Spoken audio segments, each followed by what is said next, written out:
Questo è il DJI Spark e oggi ti mostrerò come puoi nascondere o mostrare l'OSD o le informazioni sulle proprietà della fotocamera, sul drone S.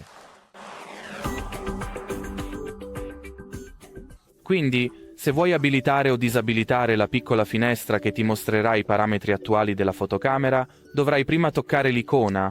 La troverai sotto il pulsante nella DJI GO4. Quindi tocca questa icona qui. Poi assicurati di passare all'ultima categoria che sembra un'icona a forma di ingranaggio se sei in modalità foto, o come una videocamera se passi alla modalità di registrazione. Video.